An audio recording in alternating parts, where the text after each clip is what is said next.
But welcome again to each and every one of you folks. We got a heavy weight in the ring tonight. Mr. Nigel Hughes. Lots of data to share with us. Pace and power. Good to have you, Nigel Grant. The boys. Beautiful Shelby. Right and down. Good to see you. Everybody, good to have each and every one of you with us, guys. Wherever you're joining us from, share the damn live, smash the emoji button, and let me go down the road. Oh, yeah, by a press conference. The pressure probably went way up. His pressure. In McCrabman voice. Pressure. Magnum Barrow. Listen to everybody press conference. How y'all doing? Share the live. Smash the emoji button, folks. Let's go down the road. Down the road. Well, a big shout out to all the folks in the Defense Force watching us tonight. All the folks down there, the fire service. All those down there at MARA, the Maritime Authority. Good evening to each and every one of you across the ministries in this country. Good evening to each and every one of you. Those of you at home in Guyana, in the Diaspora Region 11. Good to have each and every one of you here. How are you guys doing? You all don't know because it's Friday. We throttling down. No, fifth gear, Friday, fight night. Good to have you, Donna Daly and Leon Blair, Latoya Spencer, Shauna Fortune, Owen Donko. Good to see you, folks. Good to have you here. Rochelle Johnson and Enid Miggins. Good to have you, folks. Gail Mingo and Chinsing Henry. Utility Grant. Good to have you. I see Miss Spencer's here. Latoya Spencer's here. I see Glycis Mingo Burns. How are you doing? Burn. Pollyanna Schultz. Good to see you, folks. We trust that you guys are well. If you are joining us from YouTube, you're in VIP. If you're joining us from Facebook, you're in PIT. Good to have each and every one of you guys here with us tonight. Everton and Maureen Williams. I see Stan Bode and Kelson Parker. Roxanne Daly Austin is here. Edel. Good to have you. I see Colvis Bino. Colvis, how are you doing? Good to have you. Young Ross. Young Ross is VIP tonight. Good to have you. Pin jacket on and thing. Good to see you. Brenda Pocket. Good to have you as well. Penelope Hudson. Good to see you out there, Penelope. I see Yvonne. I see Ray Sedan. Good to have each and every one of you. Cheryl, Sharoda. Good to have you too. Guys, pace and power. We're fired up. We're ready to go. Lots of information ahead of us, guys. Mr. Nigel Hughes, senior counsel, a lawyer, attorney at law, Nigel Hughes, folks. He's our senior counsel and helms the law firm Hughes, Fields, and Stobies, the best law firm in the country. Full stop. The best law firm in the country, Hughes, Fields, and Stobies. He's going to be with us this evening as well, folks. Lots of information to share with you, folks. And I promise, when Mr. Hughes start talking and dishing out that information, I ain't interrupting him. I ain't interrupting him at all. And just maybe we can get some questions and lots of information on the economy, folks, and justice in Guyana. Yeah, the economy all over. There's only some people getting, we saw young boy making a lot of noise at the press conference. Yeah. A lot of noise. That's how you know you get attention, you know. Come out, abusing out Mr. Hughes, abusing Mr. Patterson, abusing Mr. Hines. Yeah. A lot of stuff happening, guys, and we're happy that you guys are here with us. We want to get right to it. Alexis Douglas, how are you doing? Wanda Fraser, good to see you. Leslyn Patrice Hamilton, great to see you as well. And Tessa Graves Andy, good to see you. Alexis Douglas, Janice Booker, great to see you. Jamal Aziz, happy you're here. Granite, good to have you here. Granite Anderson, Glenford Gordon, great to see each and every one of you folks. Great to have you here. The fight card is set. I hope the guys are set as well. Ronaldo, Kansas, Angela Jones, and Wilma Grant. Good to have you. Good to have you, Patricia Kisoon and Leon Logan. Obi Chester, Wilton Blue. Good to see you. Alexis Charmley, Richmond, and Sonia Sargent. Leslyn Patricia Alves. We see you. We see you, guys. We see you. Guys, we're fired up here. We trust that you guys are as well. And we know if we don't start feeding the holiday political food, how rowdy y'all can get. How rowdy you folks will become. Pace and power, folks. Pace and power. Folks, the president of Iran. Yeah. We can talk about him. We are going to talk about him, folks. And then we got this teacher locally. We're flying from Iran. We got this teacher doing the most. Some of y'all know y'all able, and then y'all boy current candy. Balrat. Yep. What happening with the speedboats, man? What happening with the speedboats? The speedboat operators in Video Hoop. They want to be great, but the government will allow them the one nice time, folks. The one nice time. But the government will allow them things tight out there, things tight. Everything going up. And they shame them by shame. Everything going up. Everything going up. We can talk about that, folks. We can talk about that. And then I get the new ID card, boy. Take your time. With chip and thing. Yeah, get program a while, They can start printing people just now. ID card with chip in the tracking you. Tracking you. I try with that. They can program you out. They can program you out. You know how you wears about. Yeah. Next you know, my ID card's got some listening devices and all kind of thing in it. I try that. ID card with SIM card feature, people tracking you and stuff. Listening to the conversation. Yeah. We know them programs coming out of Israel, the Pegasus and so on. I know that's listening to my conversations. I know. Yeah. But she said, I's a freak.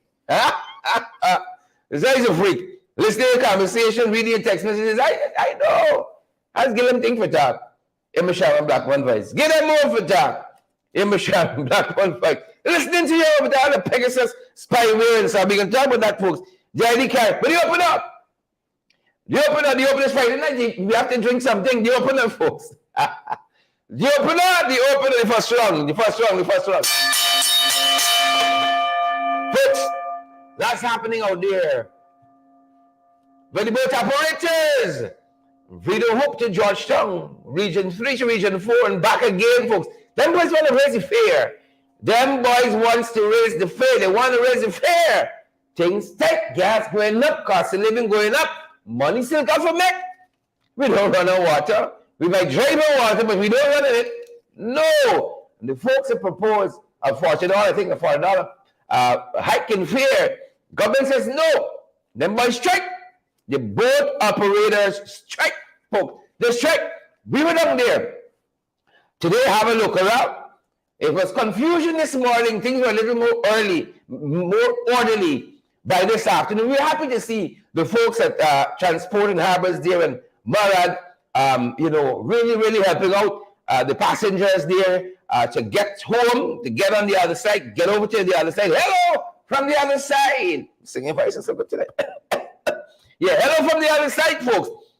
And we were tremendously pleased by the orderliness we saw this afternoon.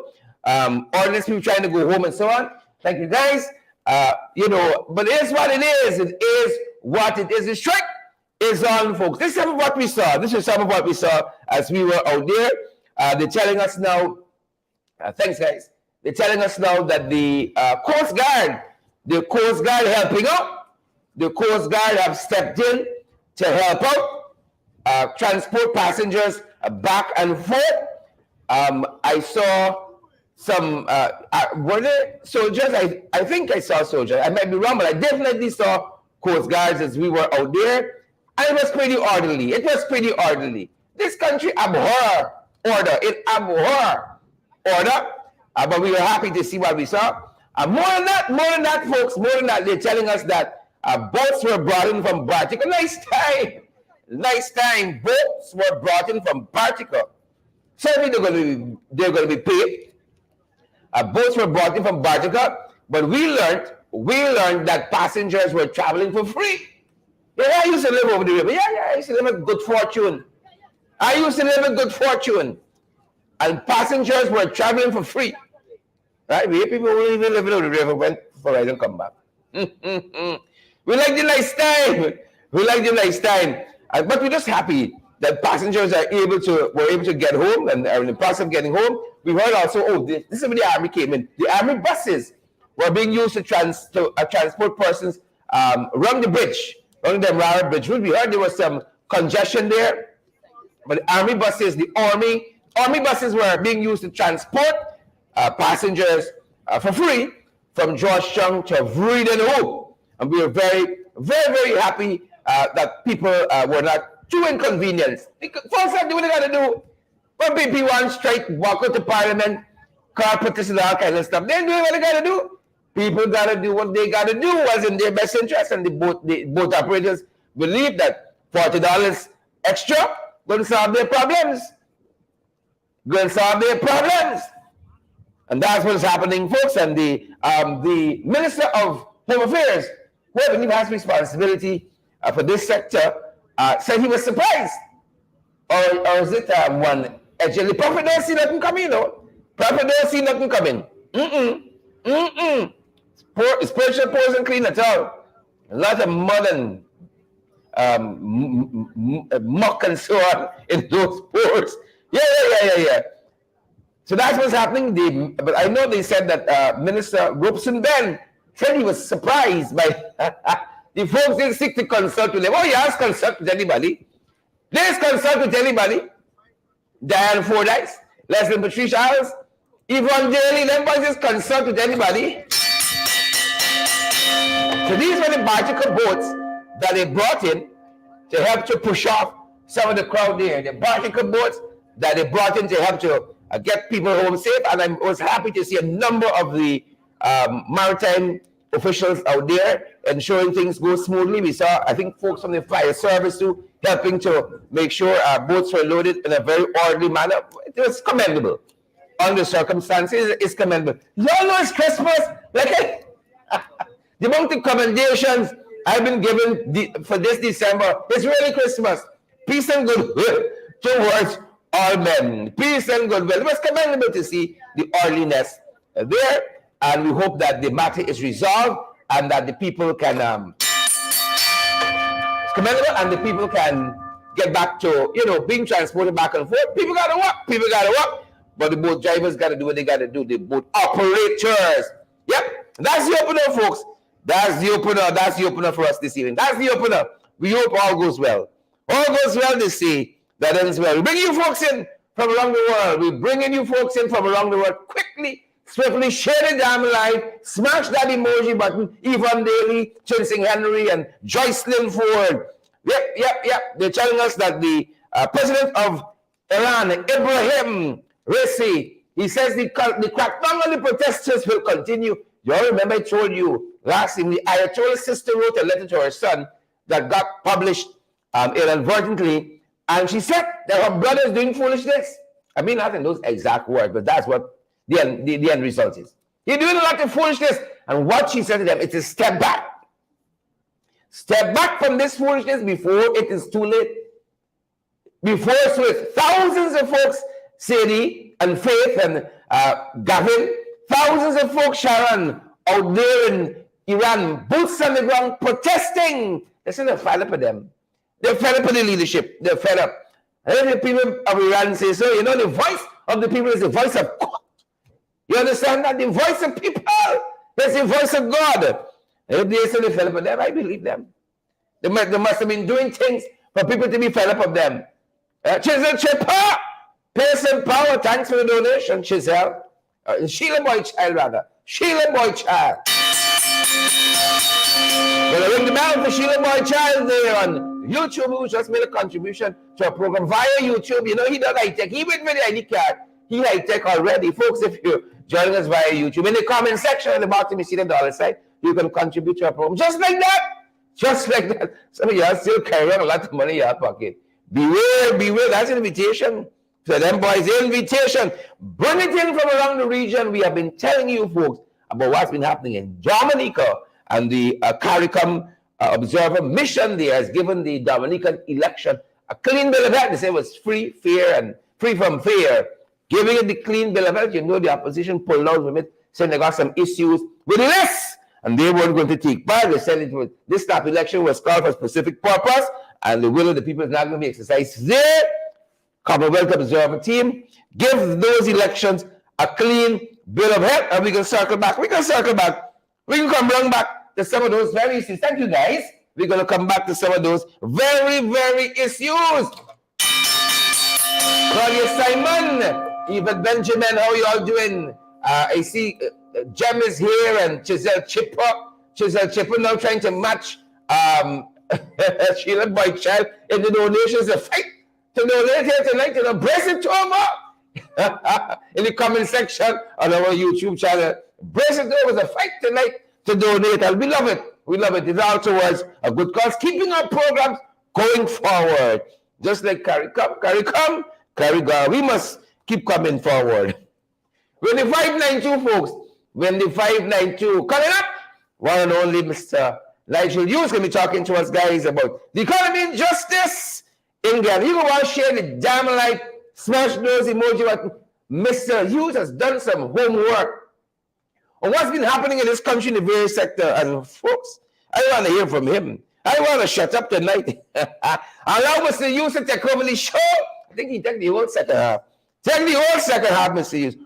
Take the whole second half. Over to you. Them boys stepping in, though. Them boys stepping in, Chisel Chipper. Them boys stepping in, Sheila Boychild. Them boys stepping in, you know the weapon. You know the weapon it. The definite, them boys on it. Look story here now. Teacher is now accused of allegedly raping a 14-year-old student. 14-year-old. Oh, my Lord. Some of you are just looking for trouble in the yard. Good. Right. Look at them boys going to put you away for safekeeping for the holidays. Just they're good. And like the devil whisper in the ears. And they listen. It's not just he whisper. You listen too. Good. Folks, you can't do the time. Don't do the crime. Don't do nonsense. Let people children alone, man. You're in a position of authority. Let the people, children alone. Please and thank you. Let them alone. Some of y'all has real problems. Some of y'all is with 14-year-old. What could interest you, man? Shucks. And listen to this happening, man. Hold it over there for us, guys. Here, look, listen to this happen. Right? JC Chandy Singh Secondary School, Port Moran.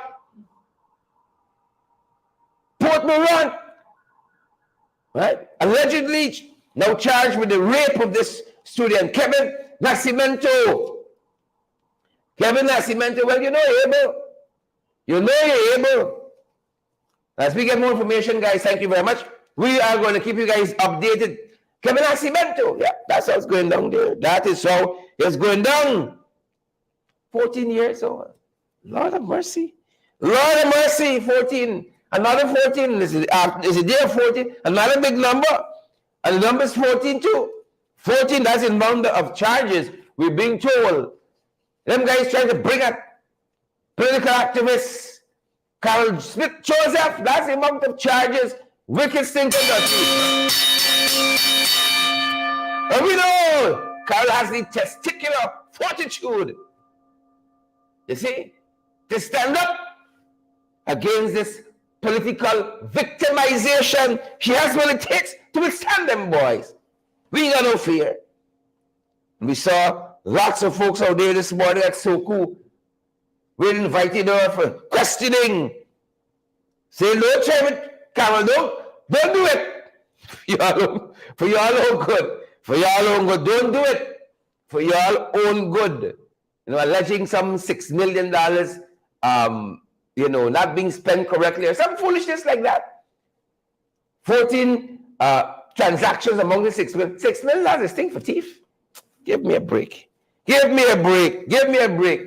When people come in the living room, then you know you're big. Then you know what's going on. Then you know the real story. Folks, do you got a story for us? That's real stories. Do you got a story for us, folks? Let us know. Don't keep it to yourself. Brace it over this side. You got a story for us? 627-6963, folks. 627-6963. You got a story for us? You got one? Folks, we want to recommend for you. You got some legal concerns. The Alistair Collins firm, folks. The Alistair Collins firm. For all your legal document needs and more, the Alistair Collins firm is the place for you. If you are looking to have your statutory declarations done, affidavit of income, affidavit of identity, or guidance replacing your damaged or lost passport or lost license, you need the Alistair Collins firm.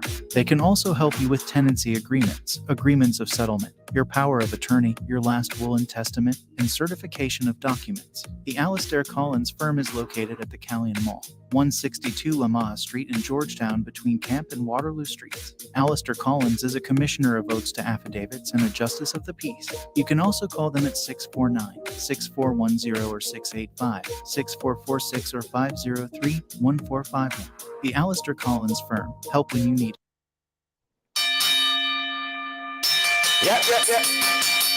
We got some space right there for some of y'all. Don't get jealous. Right there. Put your product, your service, your event, your business, like right there. Right there. Book it now, folks. Book it now. 627-6963. We turn our attention now to them boys.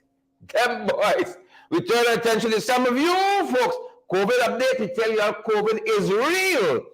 COVID is real. Don't take it for granted. Don't do it. Don't do it to your own detriment. 7 confirmed cases today. Yesterday, I think we said it was 21. 7 too many. 7 too many. This thing can knock you off your feet. Quick. Upside down. Next thing you know, you're 6 feet deep. That'd be your big number. 6. Good. So take the precautions. Follow the regulations that weren't. I still following them. I still sanitizing. Social distancing from the PPP. You see that? You got to do what you got to do, folks, to preserve yourself, your family, and your loved ones. Do it. Shenanigans and GCOM. Thanks, guys. The shenanigans continue at GCOM. Them boys say no. Them boys say no.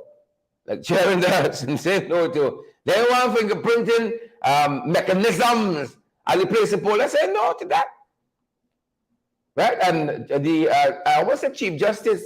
Clarence Singh gave her a ruling, she's still in the court today on the issue saying it to be contrary to the Constitution. Contrary. Big article said, contrary to the Constitution. You see? They wanted this as part of the biometrics to avoid impersonation. How come you have it 10,000 cases of impersonation in the last election? People name take off a list that dead and all of that, Yep. When we going to see right into that? When the CRI into that's going to start, thanks guys. When the CRI into that is going to start, that's what you want to know. That's what we want. When we going to see right into that, what's scraps? Some young get lucky now. Right? Y'all get a second chance to do with some of them photographs because we see some of it and we saw some of y'all IDs, folks. They're pretty. They're not pretty. Them boys telling me new IDs coming with chip and so inside. Anything with chip I frightened. Because them boys gonna Pegasus spyware and all kind of thing. They put some little thing and they're listening to your conversations. You see, following your location. Don't put it past them. Right now, they got a big building. A lot of listening is happening there. Listen to my phone call, people in the opposition phone call, all kind of skullduggery. I hope they're happy though. I wish they would just tell me what time they're really working in for 24 hours. I give them a show. I give them a flingings. They would stop listening. I give them a piece of flingings, folks. They will stop listening. Coming soon, them boys say. Coming soon. They can pass the legislation and so on for it. Coming soon. They want program we now. 666. Watch them. Watch the communists. They want program we. 666. Well, you know the Jacobite doing the most. Papa Jacobite doing the most. Marlene Brown, Sheila Boyd Child, Wilma Grant. They're doing the most.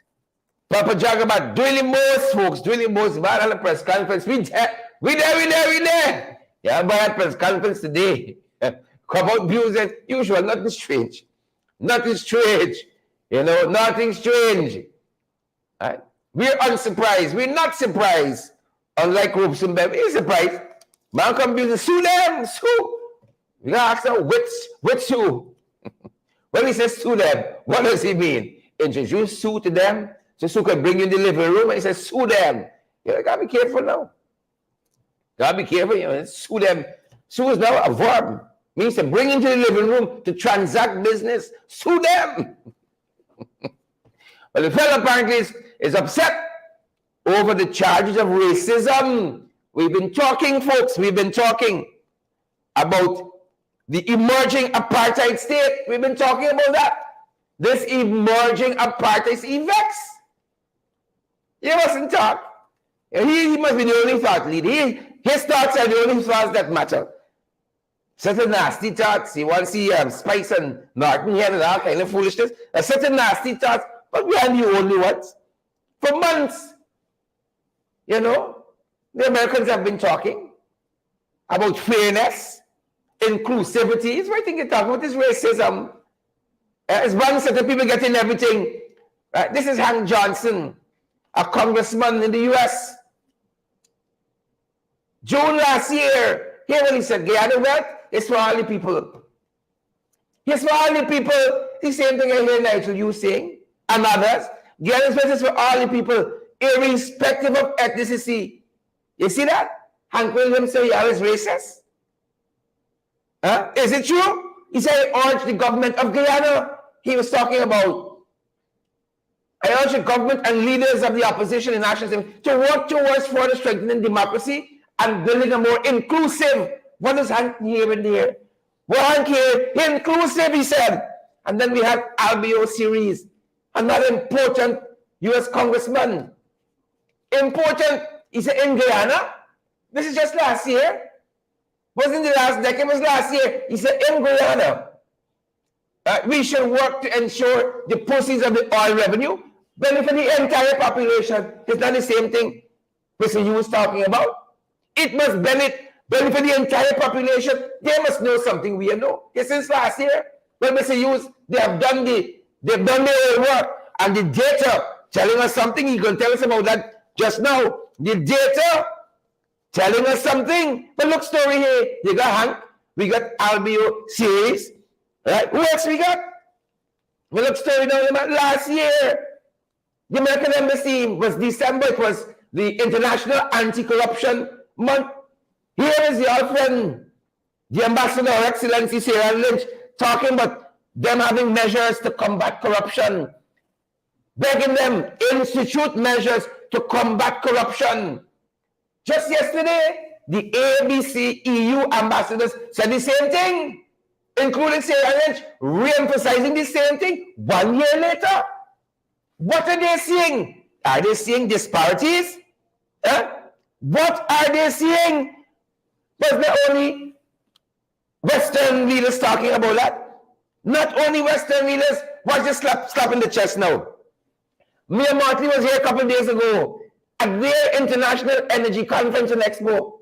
Right? Here she said, I believe that your country, Guyana, our Caribbean country, Guyana, has endured much. You cannot move from being a highly indebted poor country to where you are today without being given the opportunity to bring along your people, all we who have suffered the indignity of that poverty for decades but secondly, without being given the opportunity to participate globally as all we the thing belong to.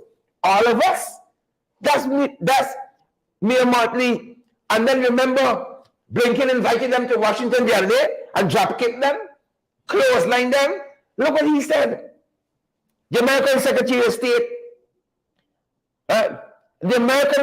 State, Guyana remains a key partner as we work to bolster food and energy security, promote shared prosperity. You see that?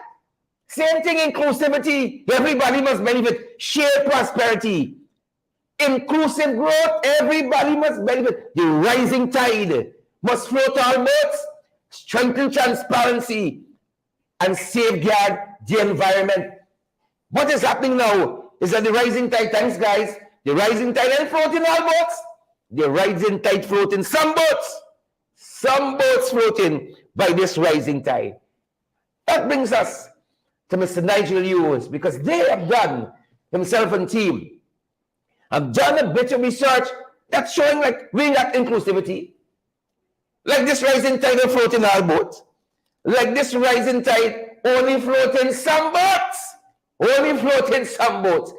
Yep, that's what we're going to talk about this evening. What does the data, Mr. Hughes, that you folks have been looking at, what is it saying to us? Take it away, Mr. Hughes. Thank you very much, Sharad. First of all, thank you for affording me an opportunity to be in your program and allowing me this opportunity to share the research that I have gathered as a result of myself and a team of persons that we have gathered in relation to what happens in the economy and also what happens in the justice front in Guyana. You probably may not recall, on August the 1st, actually July the 31st, I was invited by the Buxton movement, David Hines, to speak to the people of Buxton on the commemoration of the emancipation of our people since 1838. And on that occasion, I indicated that there seemed to have been an insidious transfer of resources of the country, an allocation of the resources of the country to particular communities to the disadvantage of other communities, and it needed to be addressed. Shortly after that, there was a call, I believe, from government sources that this was falsely based and that they called for the evidence. And I thought it would be appropriate to provide the evidence because my presentation wasn't just based on the fact that I experienced this as a fact of my ethnicity, but certainly I think it was what a lot of people in Guyana experienced. So I set about gathering information and research and making sure that I verified the research that came up with this PowerPoint presentation called Economy and Justice. And I thank you for affording me the opportunity. I think the place that I'd want to start with is the budgetary allocations. As you know, the country has 10 regions. The most populous of those regions is, of course, Region 4. And the one that perhaps is least populous may well be Region 9. I'm not sure. But in the presentations to the Parliament by the Minister of Finance in his budget presentations, in relation to the allocations for Region 4, which is the capital of Guyana and in which we should note 41% of the population reside, $781 million was allocated to Region 4 for development in Region 4.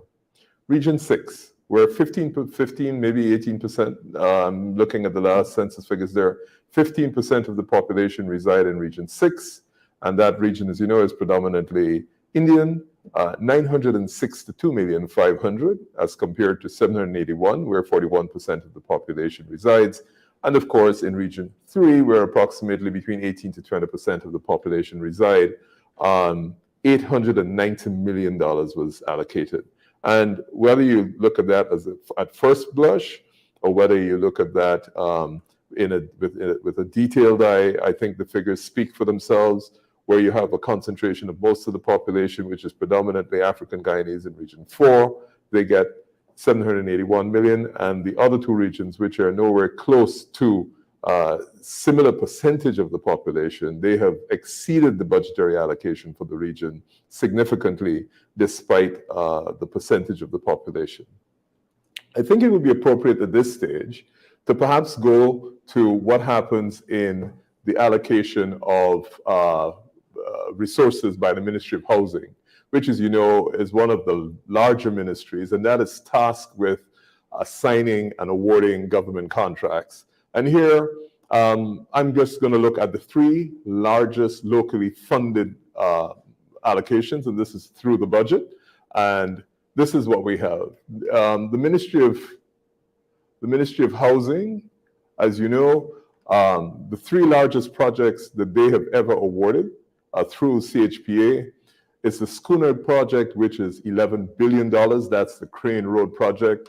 We have the Mandela Eccles project, $2.3 billion. That's the 4-lane project. And then we have the Eccles to Diamond project, which is $13.3 billion. And we're just going to look at this in terms of the ethnicity of the companies that have been awarded and where the resources are going. So if we look at the Schooner to Crane, that's an $11 billion project. And these are the companies that have been awarded. VR Construction, $849 million, Indian Guyanese. Avinash Contracting and Scrap Metal, $992 million, Indian Guyanese. Lahurst Construction and Services Limited. Now, this is a particularly interesting allocation.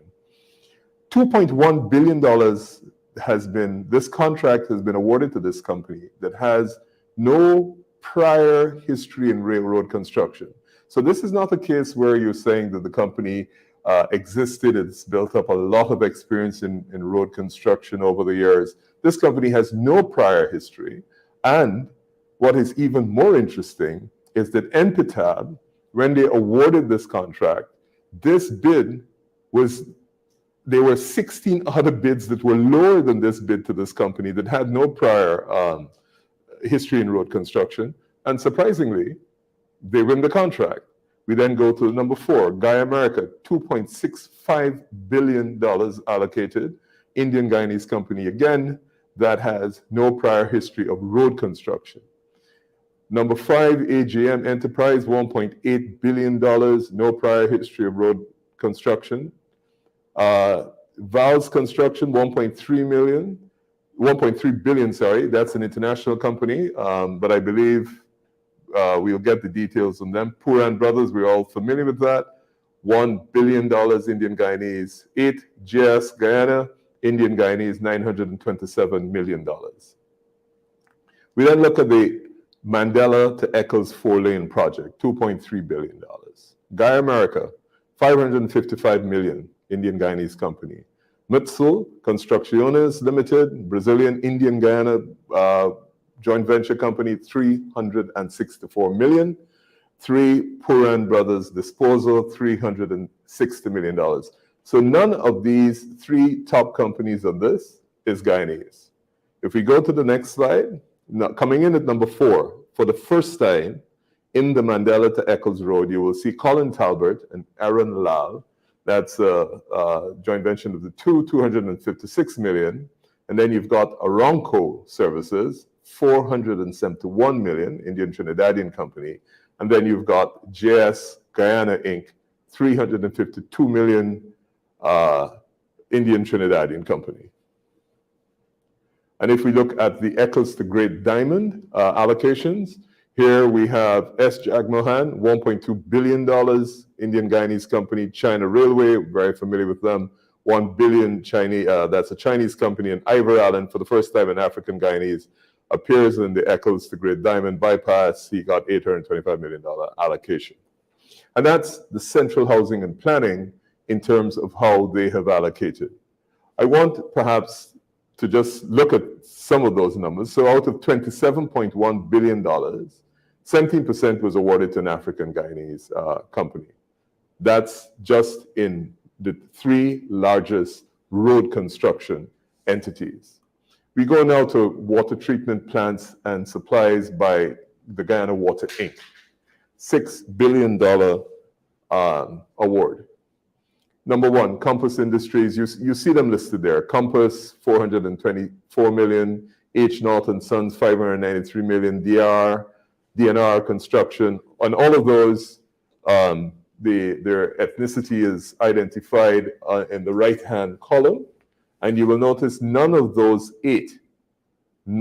8 companies awarded any of the contracts for water treatment plants and supplies is African Guyanese, either individually or in terms of a corporate or business entity. This is a classic. Ministry of Health, procurement of drugs. The total capital expenditure, $19.1 billion. Only 2 companies are awarded that total capital expenditure. New GPC, $13 billion, representing 68.43% of the total budget. And as you know, New GPC is an Indian company.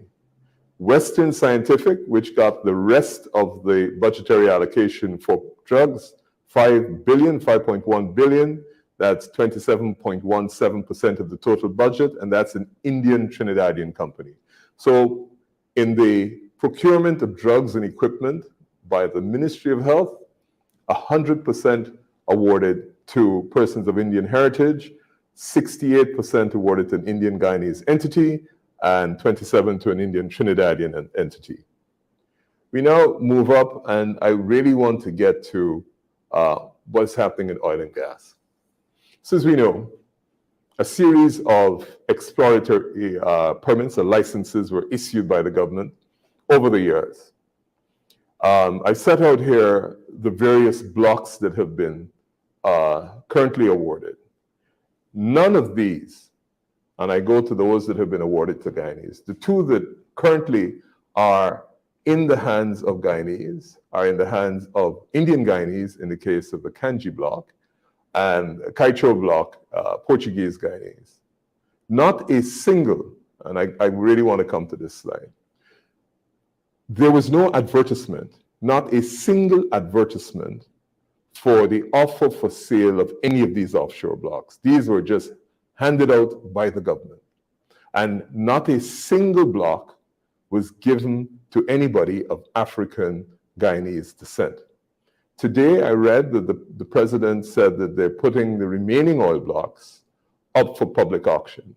So what has clearly happened here is after they have allocated the blocks to the various international companies and to the one Indian Guyanese, one Portuguese Guyanese entity, and none to any African Guyanese entity, they're now putting that out for international bids, which should have happened at the start before any blocks were allocated. And so we are in the position where no African Guyanese nor any African Guyanese entity has ever been awarded an offshore block in Guyana. Now, to really appreciate this in context, oil for sure, gas maybe, oil for sure is going to drive the development of this country for the next 20 to 25 years. I do not see any other aspect of the economy being able to rival it, both in terms of size, magnitude, and definitely scope. None. So for the next 20 to 25 years, no African Guyanese will be awarded an offshore block, because with this present offer that has been offered to the public that is just announced today by His Excellency the President, I don't think there are any remaining offshore blocks. So the future of the country means that the only blocks that were awarded to Guyanese were awarded to Guyanese who were not African or entities that were not African Guyanese. And we now see the impact of that when we look at the question of the shore bases. For those who are unfamiliar with oil and gas, a shore base is the port or wharf from which all the supplies that go out to the FPSOs, which people commonly refer to the oil rigs, all the supplies leave by means of supply and support vessels, and the waste and other products that are utilized or deployed for the extraction of oil offshore come back. So the offshore base is almost a license to print money. Right now, we only have one offshore base that is operating in Guyana, and that is the Guyana Shore Base. The very, very rapid development program of Exxon, and it is almost unprecedented in terms of global history of oil and gas. So it's not just unprecedented for Guyana, it's unprecedented globally. Now, that will have to be driven and supported by shore bases. So shore bases are critical to the development of the country. And so the persons that get licenses to operate shore bases are literally going to be able to print money because everything will have to go through them. We've got yellowtail development and other developments coming. Of the three shore bases that have been approved, we have one that is operating, which is Guyana Shore Base, which is estimated value somewhere around 100 million, probably a lot more than that. That's an Indian Guyanese company. In Region 3, the government has already indicated that they have awarded a license to NRG Holdings, Inc. They, by their own publication, said that that's somewhere between $200 to $600 million to establish that base. That the company is, of course, Indian and Portuguese Guyana. That's in Region 3, just at the mouth of the Demerara River on the left-hand side. And the other base company that has been awarded a shore base in Region 4 is Krung Mining. We don't have the figures and the size of that, the cost for that base, but it is an Indian Guyanese. So none of the shore bases, not one single shore base that has been licensed and that will be authorized to provide support for the offshore industry is African Guyanese. Just think of that in terms of context and its implications for the future. This is pretty significant numbers. Gold. Well, for a long time, before we found oil, gold was carrying this country. It certainly wasn't sugar, because sugar wasn't making a profit, and it certainly, rice carried it to a certain extent, but not really. We had the special Petro-Carib deal with Venezuela, but it was the gold that really balanced the economy before we found oil. Now, critical to being able to sell gold internationally, because that's where you generate the foreign currency, not what you sell in the local market. The real money comes from the sale of gold internationally, because you get hard currency, you get paid in US dollars, depending on what the prevailing price is. So gold export licenses are of immense importance and generate lots of money. In 2021, the government issued 11 licenses. 9 of those licenses went to Indian Guyanese, 2 went to African Guyanese. So in other words, 18% of this population were African who were allowed to export gold. All the rest of the persons who were allowed to export were not African, Indian. If we move to this year, the government reduced the number of licenses. So just think of the amount of gold going out and less people being authorized to export it. 6 licenses were granted. 5 went to Indian Guyanese, and only 1 went to an African Guyanese. 16%. So of the persons authorized to export gold from Guyana and sell gold for hard currency, 16% or 1 Guyanese was granted a license. 5 Indian persons were granted a license.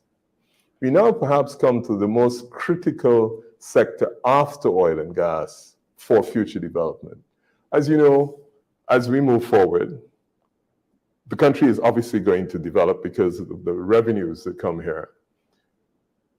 2 products that we have in Guyana are going to be critical: sand and stone. Because to build the roads, to build the hotels, to build the high rises, to build the new buildings, to build the schools, to build everything that is required for major infrastructural development, social and business, will have to be constructed.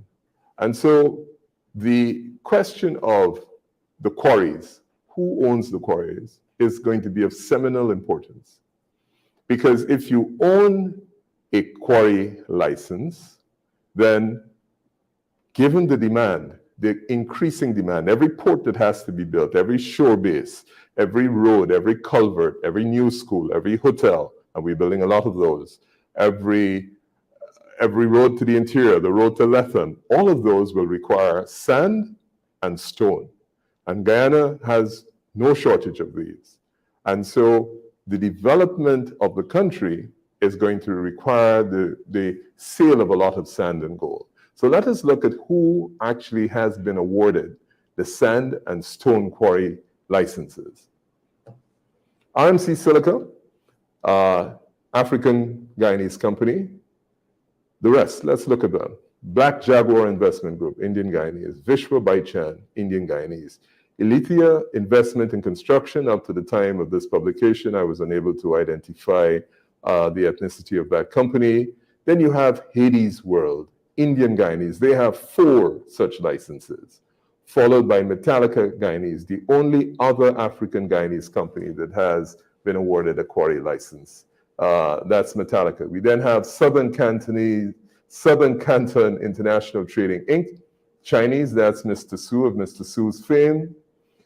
We have then York Investment, I can't really say who they are, Lorenzo Afonso, Portuguese Guyanese, Mahendranath Udit, Indian Guyanese, Pradeep Abdul, Indian Guyanese, Malali Quarry, Indian Guyanese, Guangzhou and Jaipingchi, Chinese, Tri-Country Inc., Indian Guyanese, Barakara quarries. This is a very old quarry. They have been quarrying for a long time, at least 4 decades, I believe.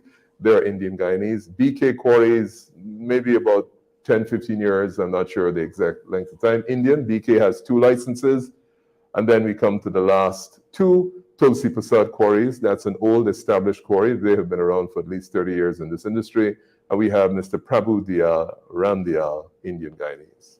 Let's just look at the numbers there. Of the 22 quarry licenses, only 2 were issued to Guyanese of African descent. And instead of 9, that should be, 9% of the quarry licenses, only 9% of the quarry licenses were issued to African Guyanese. So just think about that. Out of 22 quarry licenses, we could establish that only 2 were issued to African Guyanese entities. So 9% of the quarries which are going to drive the development of this country in terms of stone and sand, 2 out of 22 awarded to African Guyanese. You can just look at that in terms of its impact in the economy going forward for the next 20 years, because we are going to be constructing for that period a lot of roads, a lot of shore bases, a lot of bridges, a lot of ports. The road to Letha may be completed. I know right now they're working on the road between Linden and Mabura. You've got the road between Mabura, Kurupukari, and then Kurupukari all the way down to Letha. That's the scope and scale of the licenses and the base of the economy, which has been planned for the next 10 years. Now, we all know that between 1992 and 2015, the People's Progressive Party was in office, and then again, they returned to office in 2020. Now, the patterns that I have shared with you as a result of our research demonstrate an almost exclusive transfer of state assets to Indian businesses. And this scale has been going on. It's the budget shows it in terms of the regional allocations, and just by the award of the various licenses. The impact of this is that the African Guyanese economy has been deprived of the opportunity to gain access to vital economic resources to develop themselves. Now, I heard maybe early in the week, I read that a letter that by someone saying, well, this is MPTAB and this is how it operates. Well, 2 points of that.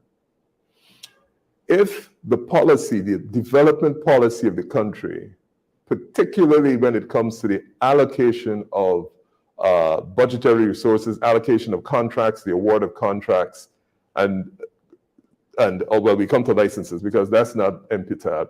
If those allocations by contracts result in such an preponderance of the allocations going to one community, then you have a real major problem, not only with MPTAB, but with the policies which MPTAB must be pursuing, because it results in the transfer, as a result of the application of whatever criteria they're using, the transfer of the national resources to one community in Guyana. And this is a multi-ethnic country.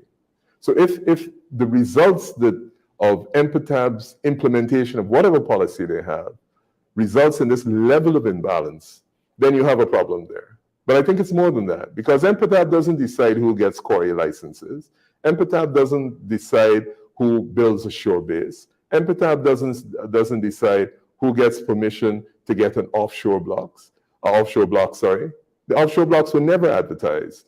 And so on several levels in this country, in terms of development of all the groups in a multi-ethnic society, we have problems.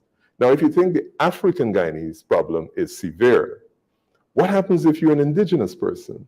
Nothing in any of the allocations that I have shown you, which will impact the economic development of this country for the next 10, 15, 20 years, because that's the projected life that we are going to depend on the on the hydrocarbons. Nothing there makes any provision for any sort of development of the indigenous community. So if you have this unfair, imbalanced transfer of assets to one community, you are really beginning to sow the seeds. I think you've gone past sowing the seeds. It is almost inevitable what is going to happen in Guyana.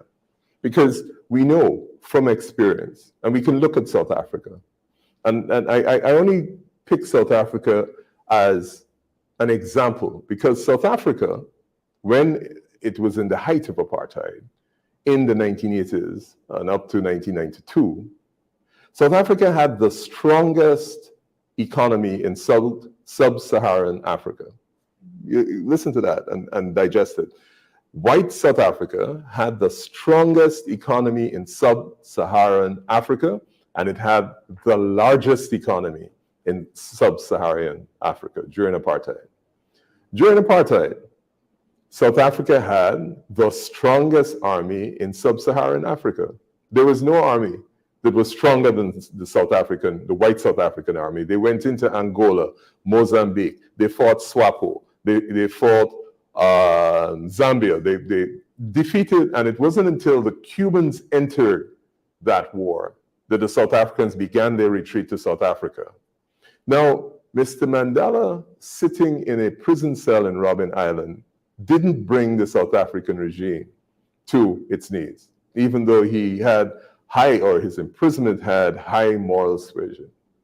It was the unsustainability of apartheid in South Africa and the high price that the privileged community would have had to pay and were paying for maintaining that kind of community. With all the resources they had, it wasn't sustainable. And it wasn't because the South African government got up one morning and had a pang of conscience. We know that that is not the reason why apartheid was gotten rid of. So we have perhaps the most powerful example in South Africa of what happens when you attempt to run an economic system, because they weren't running apartheid because they wanted to, they necessarily thought, of course they thought they were superior, but this was an economic system that was directed to make sure that if you were white, you had economic advantages that nobody else in the community had. And if in the country that had the largest economy, the best army, and they enjoyed, do not forget, in the height of apartheid in the 80s, they enjoyed the support of the United States of America because President Reagan was in office. He was in office for 2 terms. And they enjoyed the support of the United Kingdom because Mrs. Thatcher was probably one of the longest serving prime ministers. And both of them provided significant diplomatic and other support to South Africa. So this was a country that had apartheid, had a powerful army, had a strong economy, and enjoyed Western support. And yet, by the time you get to 1992, they had to surrender and give up this policy. So we don't have to repeat history over and over. We know how many people we lost in South Africa as a result of that continuous struggle to bring justice and a better redistribution to the economy. Why is it that here in Guyana, we have to repeat the same story? It's almost as if you reinvent the wheel and you want to go through the same level of dislocation, for want of a better word. When, we can do better, particularly given the history of this country and our commitment to principles of equality and equal distribution. Sharon, I don't know if that is sufficient.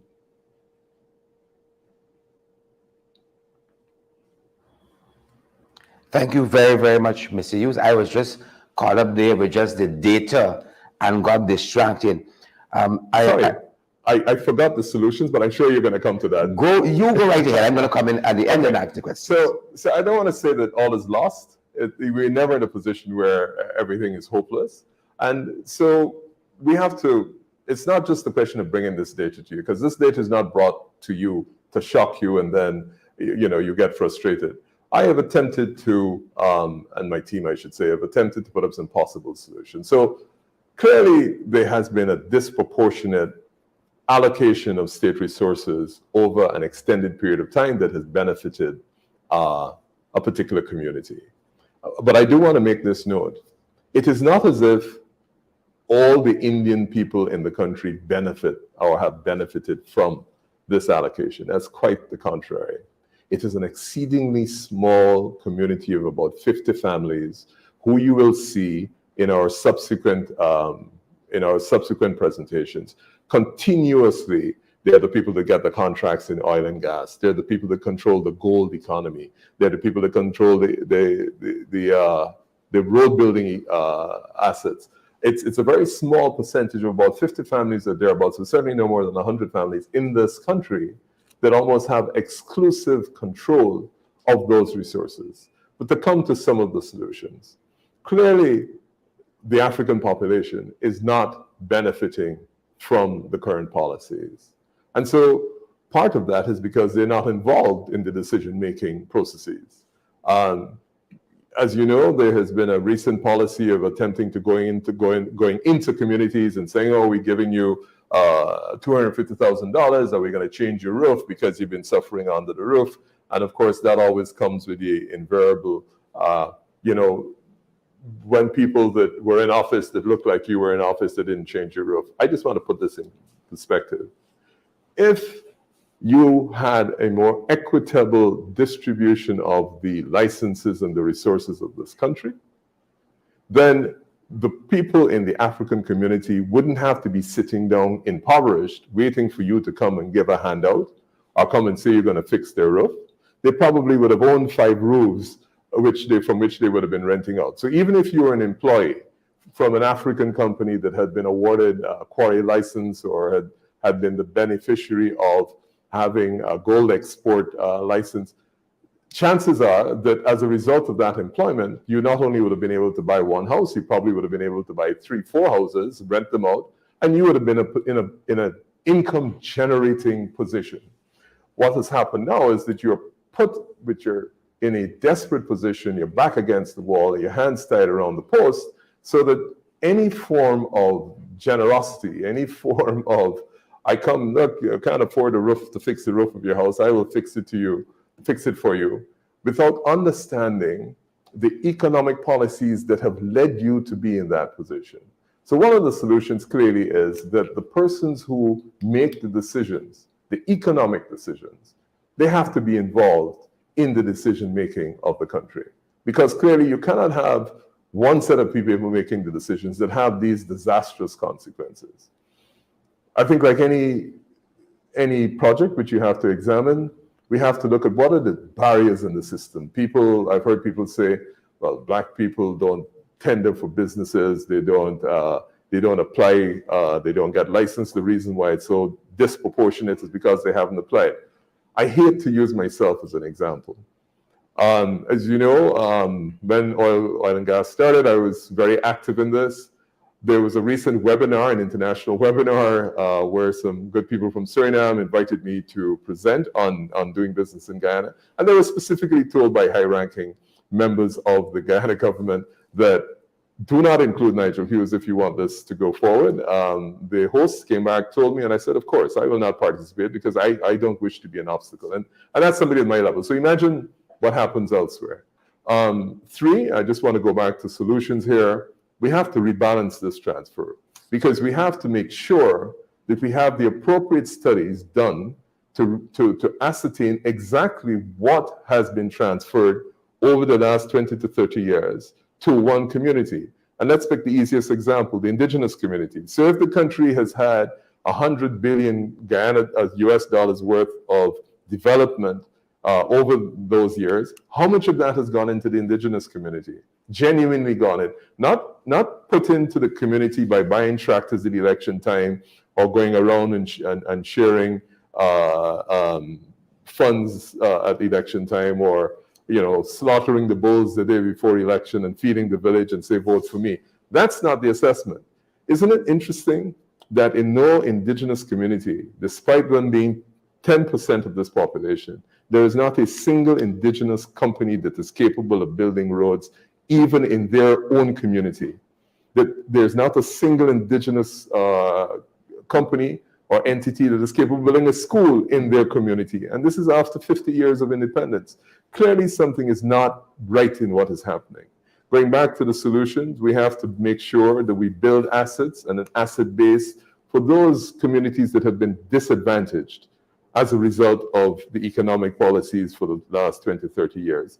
And then, perhaps most importantly, we have to set criteria and manage the results of the new program that we put in place to make sure that we do not end up in this state of horrible imbalance between the ethnic communities. Because this really only has one consequence, and that's not where we want to go. That's not what you consider a multi-ethnic, progressive, creative society that allows its young people to come to the fore and take advantage of their truly God-given talents.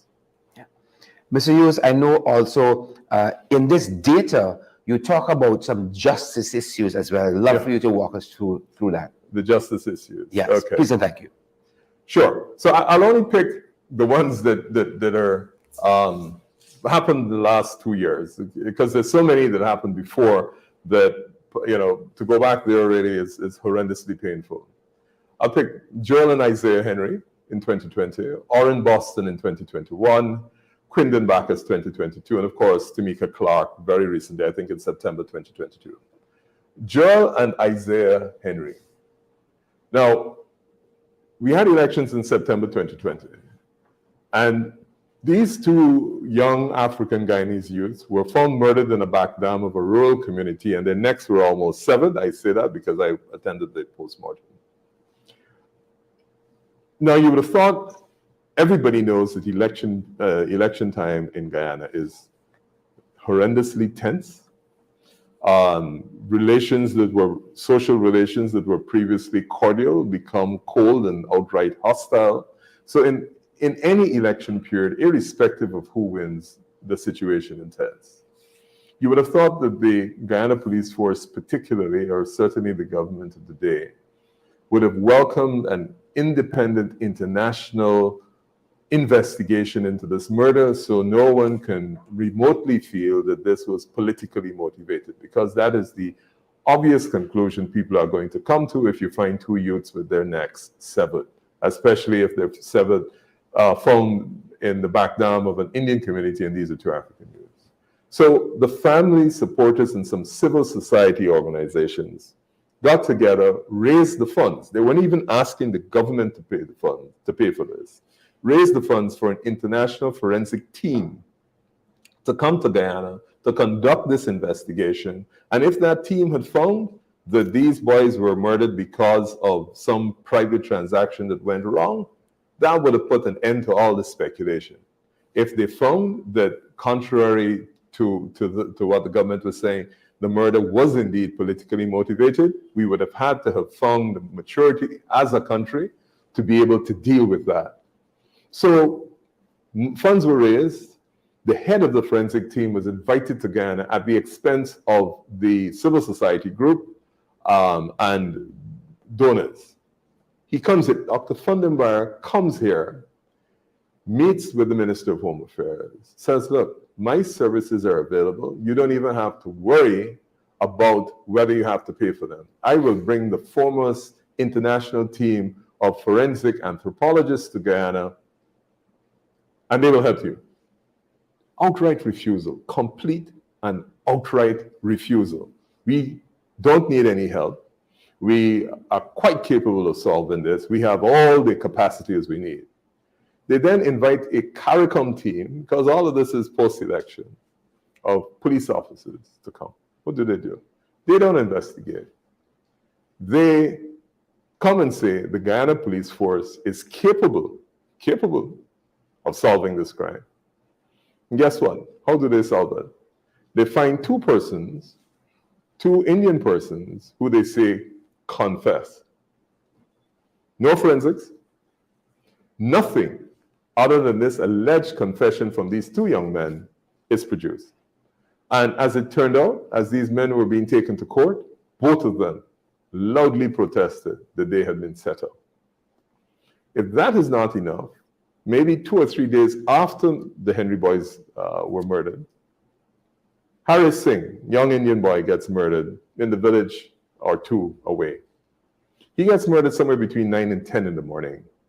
At the time he gets murdered, The family of Joel and Isaiah are holding a wake. You know, in the country, they have a perpetual wake. So the wake started at 5 in the morning. They're at the wake, and the persons at that wake included 3 of 4 young men who were subsequently charged, who were there all the time. They were cooking food, you know, drinking liquor. The mothers of Joel and Isaiah protest. They say, look, they're not convinced that these people who you have charged with this murder are the people who are responsible. So they get vocal.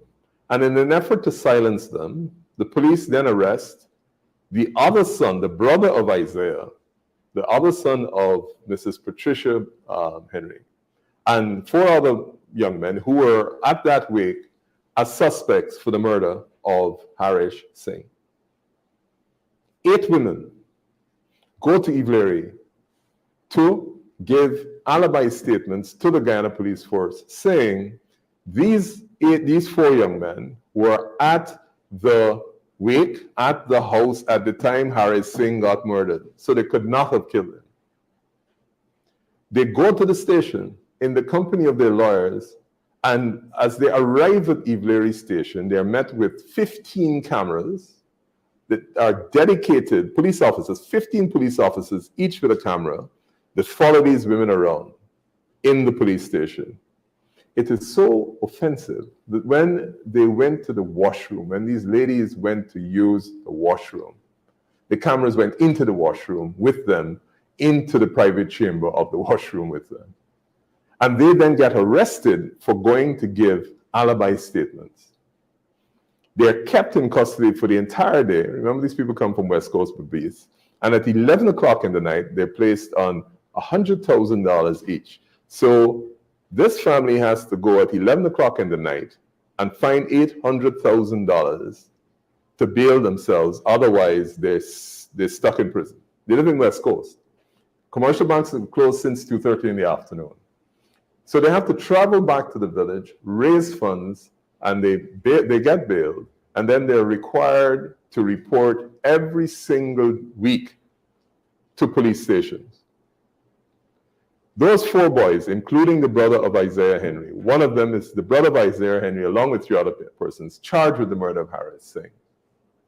And again, no evidence of their involvement, but they get committed to stand trial. Here's a sad footnote to that.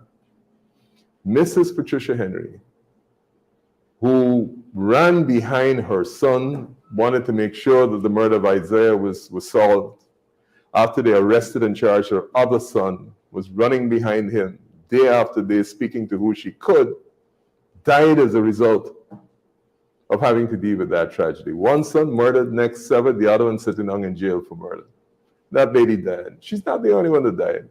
Her sister, who was one of the 8, who was arrested as an alibi witness, also died. So we're down to 6. And we don't know what the passage of time will bring. So that's the Henry boys situation. I come now to our in Boston. Just think about this. You are lying in your bed at 4 a.m. in the morning. You have no history of ever being the subject of a police investigation. You've never been arrested even for a traffic offense. You live in a community where they didn't even bother to lock their front doors. The Boston family did not lock their front doors. That was the nature of Dartmouth. And you're sleeping at 4:30 in the morning in your bed next to your wife, naked as you were born, and a party of policemen come into your house through the front door that is unopened. They take your daughter and remove her out of the building, and then they proceed to your bedroom where they shoot you lying in your bed next to your wife. I just want you to think of yourself lying in your bed. Those of you who are rich enough to live in very, very salubrious circumstances, imagine somebody coming into your house, not a bandit, not a robber, not some deranged family member who's upset, but the police officers come into your house, into your bedroom, you're lying next to your wife, and shoot you in your bed lying down dead. After they've shot you, the first thing they do is they say, you attack them in your bedroom. Just think about that. You attack police officers with automatic weapons in your bedroom. Seriously?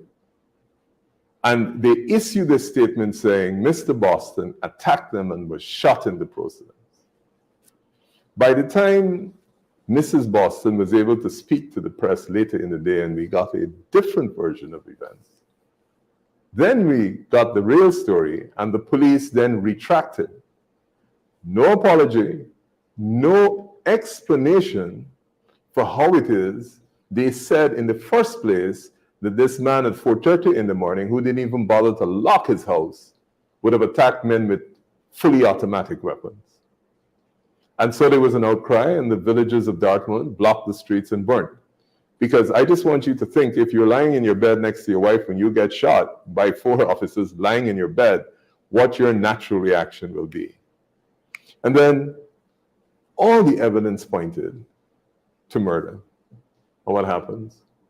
They charge the police officer after prolonged protest with manslaughter. He's on bail, and we don't know what will happen to that case. I come to Quindon Bacchus. Quindon Bacchus shot 6 times by members of the Guyana police force. 6 times. Unarmed African male in May 2022. Shot by police officers.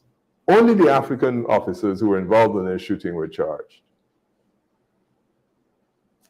I wouldn't say more than that. You go work it out. And then we come to the last case that I wish to speak about in this regard, Tamika Clark. Tamika Clark, prior to this incident, I suspect most people had not heard of Ms. Clark.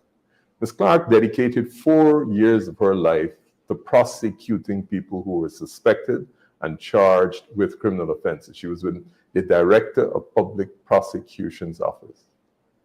Every single lawyer from whenever this country became independent and before knows that when people are arrested and police officers and lawyers and they hire lawyers, they are always advised, remain silent. Do not tell the police anything other than your name and address.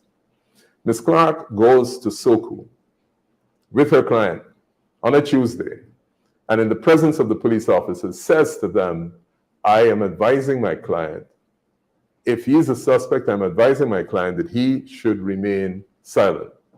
Soku officers confirm that her client is a suspect because they'd arrested him since the Friday before and then sent him away on his own bail. They say to her, counsel, if you continue to advise your client to remain silent, we will arrest you because we will arrest you for obstructing the course of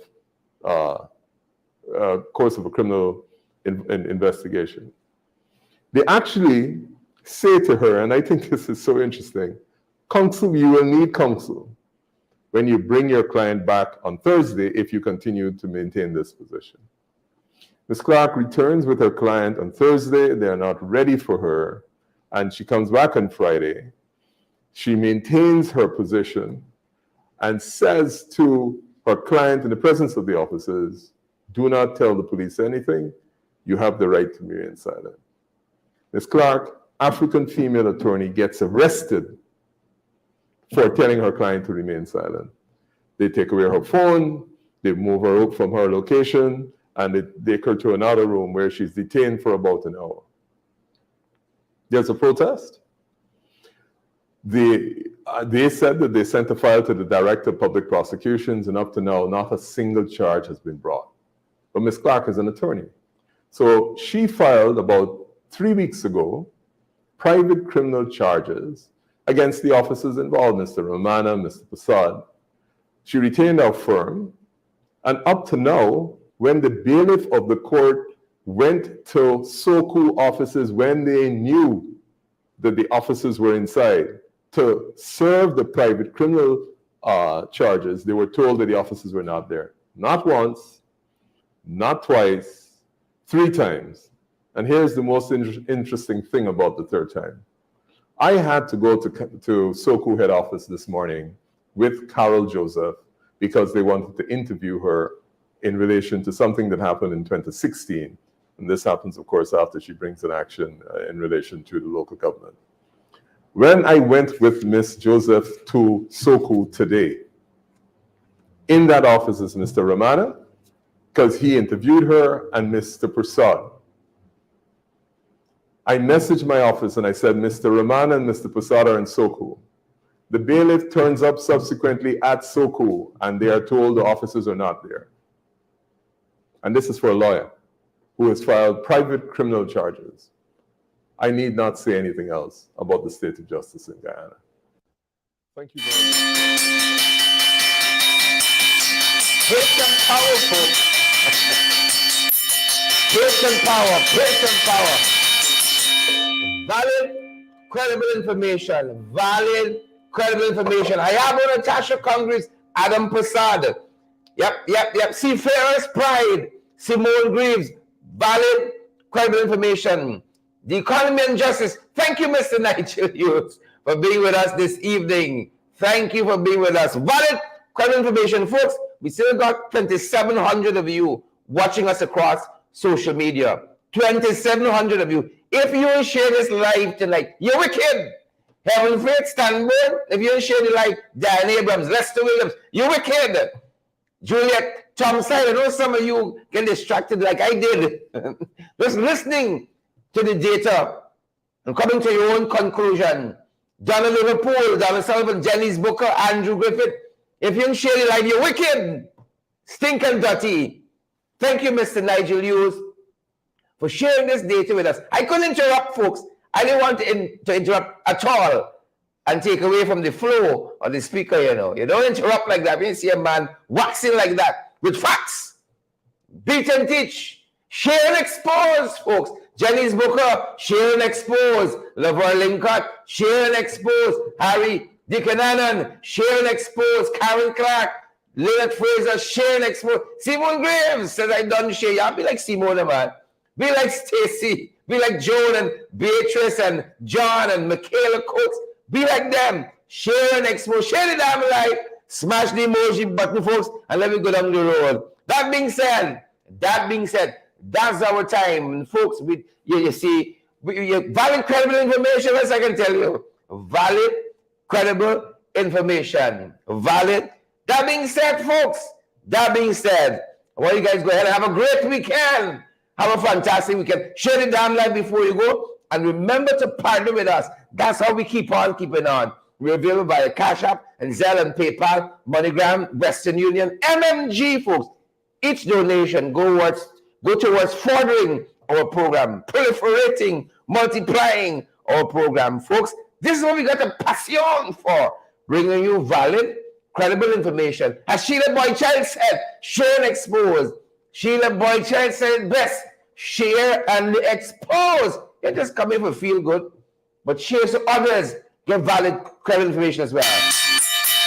That's going to do it for us, folks. Go ahead and have a great rest of the evening and a great weekend as well. Stay safe, guys. Stay safe.